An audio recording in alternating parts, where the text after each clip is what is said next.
The text message came on a Thursday afternoon. 32 words that changed everything. My Aunt Carol wrote, "Closed on the house today. Got a great price. Don't worry about your parents' things, I donated most of it. Fresh start for everyone." I stared at my phone for a full minute. Then I called her. She didn't answer. I called again. Voicemail. I sent a text, "What house? What are you talking about?" 3 dots appeared.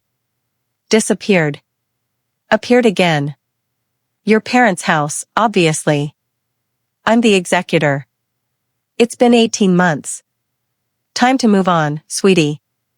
My hand started shaking. I set down my coffee cup before I dropped it. Because Carol didn't know 3 things. She didn't know I'd been desperately trying to buy that house for 6 months. She didn't know I'd found a buyer willing to pay 20% above market value. And she definitely didn't know who that buyer was. What happened next would make her regret every dismissive word she'd ever said to me. But let me start at the beginning. I'm Emma Walsh, 34 years old, and I work in real estate development. Not as an agent, as a development coordinator for Hartfield Properties, one of the largest residential developers in the state. My job is connecting buyers with properties, facilitating deals, and making sure projects run smoothly. I grew up in that house on Maple Street. My parents bought it in 1992 for $85,000. 3 bedrooms, 2 baths, a backyard where my dad built me a treehouse when I was 7. Every birthday, every Christmas, every Sunday dinner happened in that house. Mom died 3 years ago. Cancer. Dad followed 18 months later. Broken heart, the doctors said, though officially it was a stroke. They left everything to me, their only child. Except the house. The house went into a trust managed by my Aunt Carol, my mom's older sister. Just temporary, Dad's lawyer explained. Until the estate settles. Standard procedure. I trusted Carol. That was my first mistake. Carol was always the successful one in the family. Real estate agent for 30 years, always driving new cars, always wearing expensive jewelry. She'd helped my parents buy that house back in '92. Family discount, she'd said, though I later learned she'd still taken her full commission. When Mom got sick, Carol visited twice. When Dad died, she showed up to the funeral in a black Chanel suit and left before the reception ended. I have a showing, she'd said, kissing my cheek. We'll talk soon about the house. We did talk. I told her I wanted to keep it. It's my home, Carol. All my memories are there. She'd patted my hand like I was a child. Sweetie, you're being emotional. That house is worth $400,000 now. You can't afford to buy me out of the estate, and I'm not interested in being co-owners. We'll sell it, split the proceeds, and you can buy something more practical. I don't want something practical. I want my home. You'll get over it, she'd said, smiling. For 6 months, I tried everything. I offered to buy Carol's half, she refused. I suggested renting it from the estate, she said no. I asked if we could wait a year, she said I was being unreasonable. The market is hot right now, Emma. Waiting is just throwing money away. What Carol didn't know was that I'd been working on a solution. A client of mine, Thomas Richardson, ran a property investment firm. We'd worked together on 4 major developments. He trusted my instincts, and I trusted his discretion.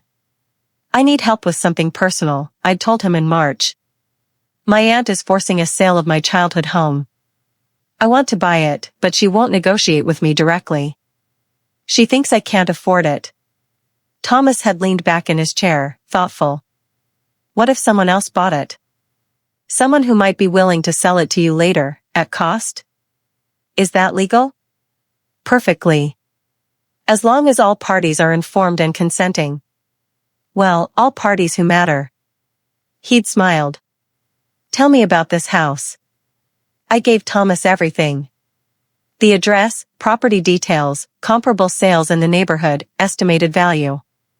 It's worth about $400,000, I'd explained. Maybe 420 in this market. And your aunt is the executor? Yes. She has sole authority to sell. Does she have to inform you before selling? I'd checked with a lawyer. Technically, yes. She's supposed to give me right of first refusal as the beneficiary. But she's been avoiding that conversation. Thomas had nodded slowly. Here's what we'll do. My company will make an offer. Significantly above market value, say, 500,000. Your aunt will jump at it. We'll close quickly. Then, once the deed is transferred, we'll work out terms for you to purchase it from me. Interest-free loan if you need it. Whatever works. I'd felt tears prick my eyes. Why would you do this? Because you've made me $3 million in the last 2 years with your project coordination. And because some things matter more than profit margins. Family homes are one of them. Thomas's company made the offer in April. 500,000, all cash, 30-day close. I knew the moment Carol received it because she called me immediately. Emma. You won't believe this, I got an incredible offer on your parents' house. I'd kept my voice neutral. Really? How much? 500,000. Can you imagine? I told you waiting would be foolish. The market is crazy right now. Who's the buyer? Some investment company. Richardson Property Holdings. They're paying cash. We close in 3 weeks. My stomach had clenched. Carol, don't I get right of first refusal? I'm the primary beneficiary. She'd laughed. Oh, sweetie, you can't afford 500,000. Let's be realistic. You'll get your half after my commission and estate fees. Probably walk away with 220,000. That's a nice down payment on a condo. I want to see the offer. Why? You're just going to get emotional again.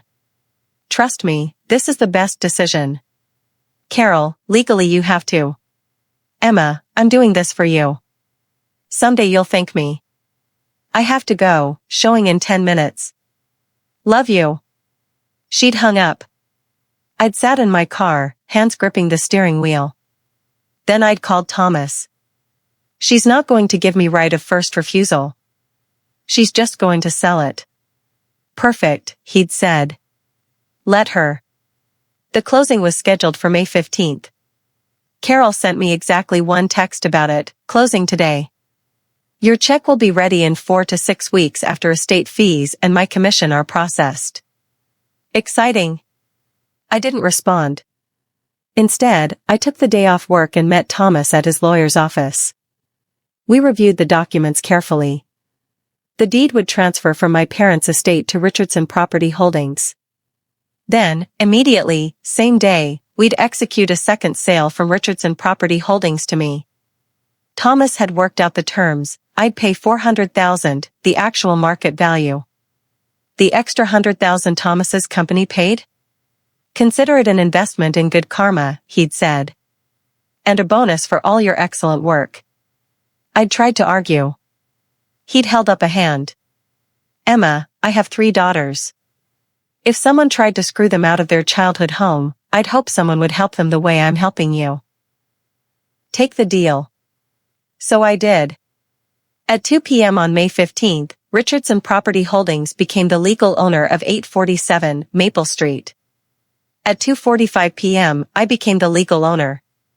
Thomas handed me the deed with a smile. Welcome home, Emma. I'd stared at the paper, my name in black ink next to my parents' address. Thank you, I'd whispered. I don't know how to. You already have. Now go change the locks before your aunt tries to walk through. I'd laughed through tears. Then I'd driven straight to the house. My house. I stood in the driveway, looking at the blue shutters Dad had painted 2 years before he died, the flower beds Mom had planted, the front porch where we'd sat every summer evening. I was home. And Carol had no idea. I didn't hear from Carol for 3 weeks. Then, on June 7th, my phone rang. Her name on the screen. I let it ring twice before answering. Emma. Finally. I've been trying to reach you. I've been busy. What's up? Your check is ready. $218,000 after all fees. Not bad, right? You can come pick it up from my office anytime. I'd smiled, sitting in my childhood bedroom, my bedroom now. Actually, Carol, I don't need the check. Silence. Then, what do you mean you don't need it? It's your inheritance. I mean, I already have what I wanted. The house. More silence. Longer this time. Emma, what are you talking about? The house sold. To that investment company. Richardson Property Holdings. Yes, I know. I work with Thomas Richardson. Have for 3 years. He's a client and a friend. I could hear her breathing, fast and shallow. You, what? I asked him to buy the house. Then he sold it to me. Same day. I've owned 847 Maple Street for 3 weeks now, Carol. I'm actually sitting in my old bedroom right now. The one you said I needed to let go of. That's not, you can't, that's fraud. Carol sputtered. It's not fraud. It's a legal property transaction. 2 of them, actually. Thomas bought it from the estate. Then he sold it to me. All above board. All documented. My lawyer made sure of it. You had no right. I'm the executor. And you executed your duties. You sold the house to the highest bidder. Not my fault he immediately sold it to me. I kept my voice calm, professional. You should have given me right of first refusal, Carol. That's the law for primary beneficiaries. But you assumed I couldn't afford it. You can't afford it. $500,000. I paid $400. The actual market value. Thomas took a loss on the deal. He's a good friend. I heard something crash in the background. Carol's voice went shrill. This is unethical. I'm calling my lawyer. Feel free. Mine says everything is perfectly legal. Oh, and Carol? About that commission you took on the sale? The 10% on $500,000? I hope you enjoy that $50,000. Because you're never stepping foot in this house again. Carol did call her lawyer. He called my lawyer. My lawyer called me, laughing.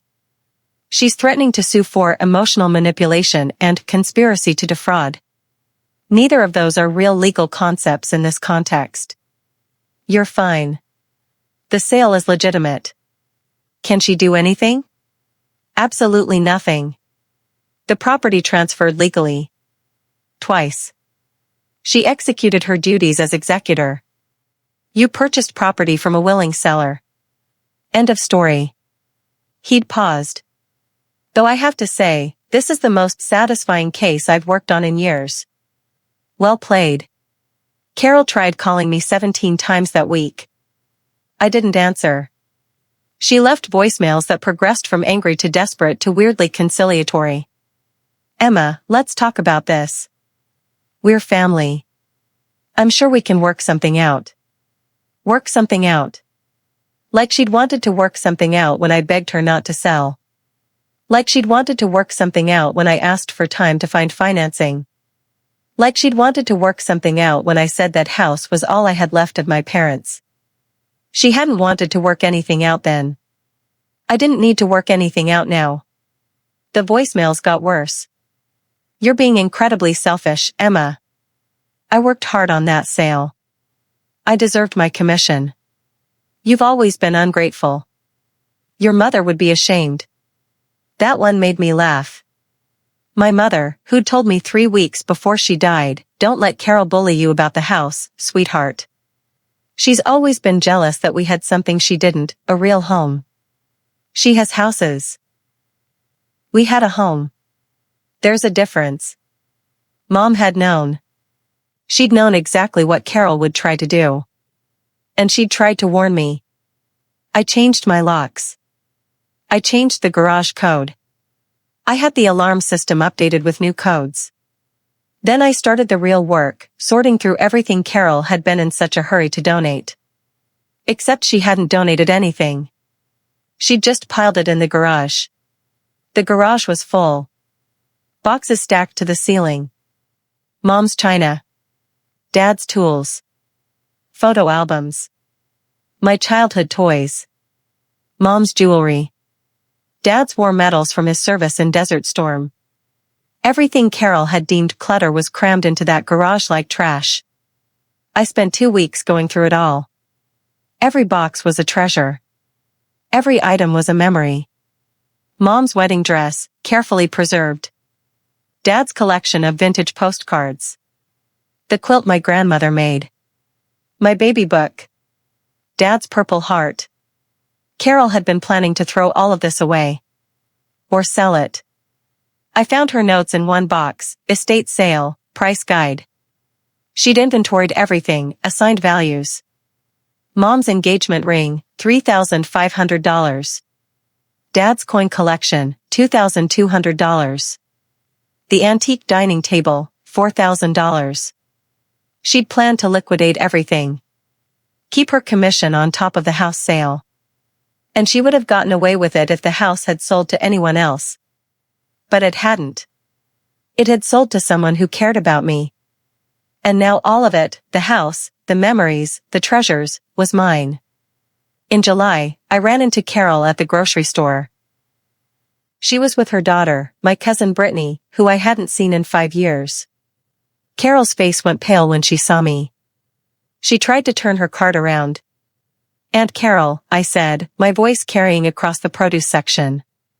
"How nice to see you." She froze. Turned slowly. "Emma. How's the real estate business?" Her jaw tightened. "Fine. Good. Because I'm thinking of selling some property. Maybe you could help." "Oh wait, you only help when you can take a commission from family, right?" "Never mind." Brittany looked between us, confused. "Mom, what's she talking about?" "Nothing. We need to go." "No, really, Brittany, you should know. Your mom sold my childhood home without telling me. Pocketed $50,000 in commission. Tried to donate all my parents' belongings. Would have succeeded too, except I outsmarted her." I smiled sweetly. Turns out I'm not as naive as she thought. Brittany's eyes widened. "Mom, you said Emma agreed to sell." "She did. This isn't the place." I begged her not to sell, I continued. For 6 months. She told me I was being emotional and unrealistic. Then she sold it without giving me the legally required right of first refusal. So I had a friend buy it and immediately sell it to me. Now I own my home, and she's furious she can't steal anything else from me. Carol's face turned red. "You're making a scene." "No, I'm telling the truth. There's a difference." I looked at Brittany. "Your mom always said family comes first. Ask her why that only applies when she's profiting." I walked away, leaving Carol standing in frozen foods, speechless. It felt good. Really good. Like setting down a weight I'd been carrying. That night, Brittany called me. "Emma, I'm so sorry. I had no idea. Mom told me you were struggling financially and couldn't keep the house. She made it sound like she was helping you. She was helping herself. I see that now. She's been different lately. Ever since Uncle Frank retired. Money's been tight for them, I think. But that doesn't excuse what she did." I softened slightly. "Brittany, none of this is your fault. Can I ask you something? Are you really okay? Financially, I mean?" "I'm fine. Better than fine. I make $95,000 a year at Hartfield. I had savings. And Thomas gave me excellent terms on the house purchase." She was quiet for a moment. "Mom said you couldn't possibly afford it. She said you were wasting everyone's time. Your mom underestimated me. She always has." August brought more developments. Carol's real estate firm had been struggling. I heard through industry contacts that she'd lost 3 major clients in the past year. Her sales were down 40%. The commission from my parents' house, that $50,000, was probably the biggest paycheck she'd seen in months. No wonder she'd been so desperate to sell. No wonder she'd refused every compromise I suggested. She'd needed that money.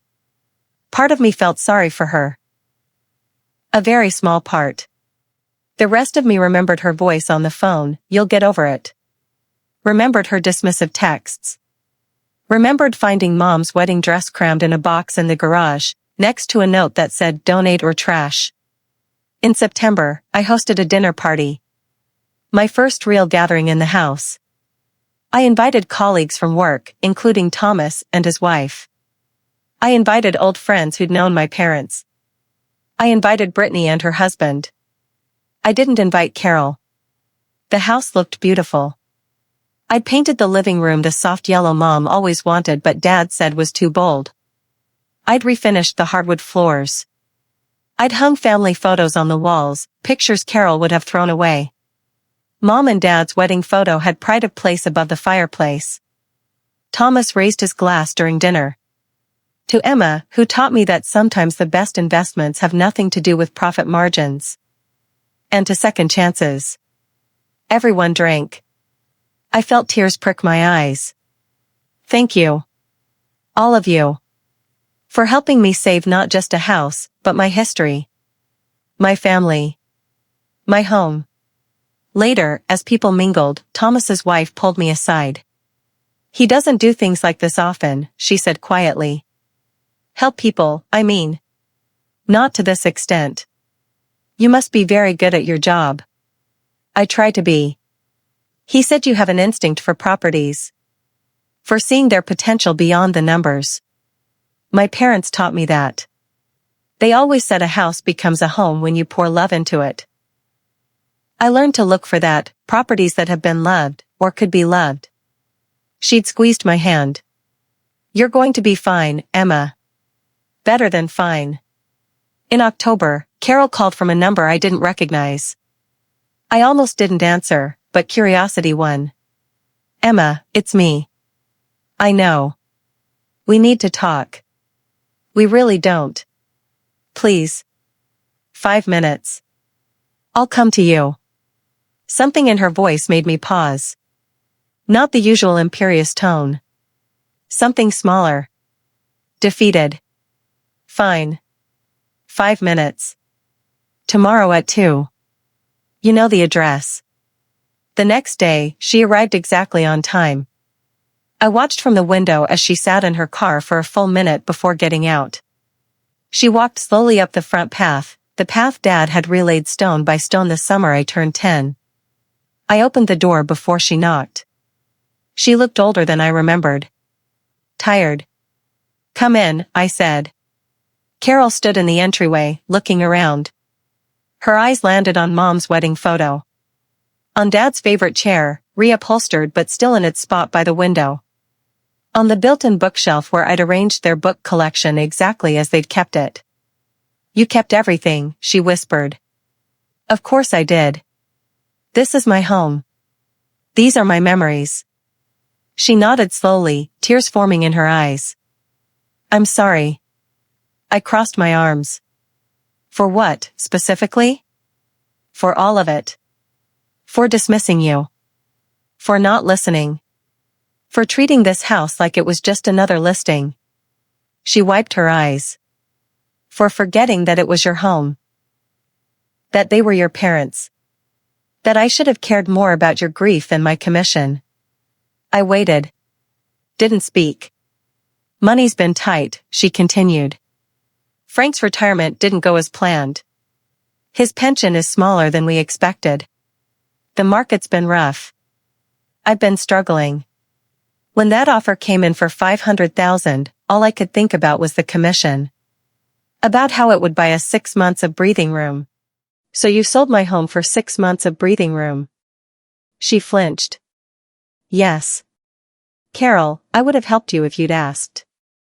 I would have loaned you money. I would have figured something out. But you didn't ask. You just took." I know. You didn't even give me a chance to say goodbye. You were going to close the sale, donate everything, and hand me a check like that would make it okay. I know, she repeated, her voice breaking. I took a breath. Let it out slowly. Why are you here? Because I was wrong. Because I owe you an apology that actually means something. And because. She looked around again. Because seeing you here, in this house, with everything the way it should be, I realize I almost destroyed something irreplaceable. Not just the house. Our relationship. Your memories. Your connection to your parents. Yes, you almost did. But you outsmarted me. You found a way to save it all. And She met my eyes. I'm proud of you. I should have said that 6 months ago.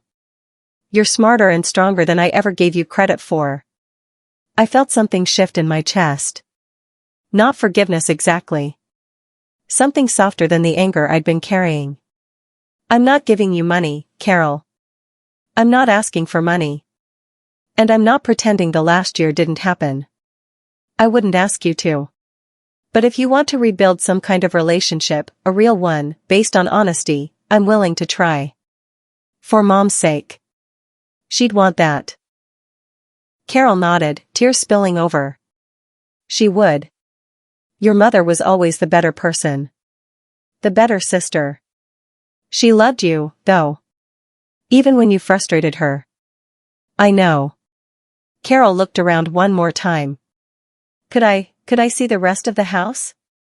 See what you've done with it? I hesitated. Then, okay. 5-minute tour. I walked her through the house. Showed her Mom's china displayed in the dining room hutch. Dad's workshop in the basement, his tools organized exactly how he'd kept them. My old bedroom, converted into a home office but still with the same window seat where I'd read hundreds of books growing up. Carol cried in the kitchen. She always loved this kitchen. I know. That's why I'm renovating it last. I'm not ready to change it yet. Carol left after 20 minutes. Before she went, she turned to me on the porch. For what it's worth, I'm glad you won. I'm glad you got to keep this.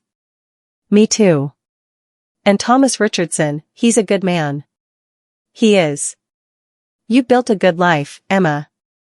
A good career. Good friends. Your parents would be proud. They would be proud that I fought for what matters. She nodded. Yes. They would. She walked toward her car, then turned back. Emma? Thank you for letting me in today. I didn't deserve it. No, you didn't. But everyone deserves a chance to do better. I watched her drive away. Then I went back inside, locked the door, and stood in the living room. My living room. In my house. Filled with my memories. I'd won. Not just the house. Something bigger. I'd won the right to keep my history. To honor my parents. To build my future in the place where my past lived. That winter, I hosted Christmas at the house. Brittany and her family came. Some cousins I'd reconnected with. Friends from work. Thomas and his family. 23 people crowded into the house, filling it with laughter and warmth and life. Carol sent a text Christmas Eve, "Merry Christmas, Emma. Thank you for giving me a second chance. I'm working on being better." I replied, "Merry Christmas, Carol. Keep working on it." She wasn't at Christmas dinner. We weren't there yet, and might never be. But the anger had faded to something manageable. Disappointment, maybe. Sadness for what could have been. But not the burning rage I'd felt when I first got her text about selling the house. Because I'd won. Not by destroying her, though I could have. I'd won by saving what mattered. By spring, life had settled into a beautiful routine. I woke up in my childhood bedroom every morning. I had coffee on the porch Dad built. I tended the garden Mom planted. I worked from the home office I'd set up in the spare room. Hartfield promoted me to Senior Development Coordinator. My salary jumped to $115,000. Thomas told me I'd earned it. Best decision I ever made was taking a chance on you 6 years ago. And the second best decision was helping you keep your home. I'd hugged him, this man who'd saved my life without being asked. I'll never be able to repay you. You already have. You're brilliant at your job. You make me money. And more importantly, you remind me why I got into this business. Not every property is an investment. Some are legacies. People ask me if I've forgiven Carol. I pause when they do, because forgiveness is complicated. Have I forgiven her for trying to sell my home? For dismissing my grief? For treating my inheritance like her commission check? I've released the anger. That's not the same as forgiveness, but it's something. I've learned that I can't control other people's choices. I can only control my response. Carol made her choices. I made mine. What she tried to do taught me something crucial. I'm stronger than people think. I'm smarter than they assume. I'm capable of fighting for what matters, even when everyone says to let it go. A year ago, I got a text that tried to erase my history. Today, I'm living in that history, honoring it, building on it. The house isn't frozen in time. I've made changes, updates, improvements. But the heart of it remains. The love my parents poured into every room. The memories embedded in every corner. Carol wanted a fresh start for everyone. She got one, just not the way she planned. I got a fresh start too. One where I'm not the naive girl who can be dismissed and ignored. I'm the woman who outsmarted the person who underestimated her. The woman who saved her legacy. The woman who turned a potential disaster into a beautiful victory. The woman who finally understood what mom meant. Houses are investments. Homes are where your heart lives. And nobody, not an aunt, not a commission, not convenience, gets to take that away from you. If you're facing someone who wants to erase your history, diminish your grief, or profit from your loss, remember this: you're stronger than you know. You're smarter than they think. And sometimes, the best revenge is simply keeping what's yours and living well in it. Because sometimes the best inheritance isn't money. It's knowing you have the strength to fight for what matters. And the wisdom to recognize when winning doesn't mean destroying someone, it just means protecting what you love. I'm home. Finally, truly home. And that's worth more than any commission check could ever be.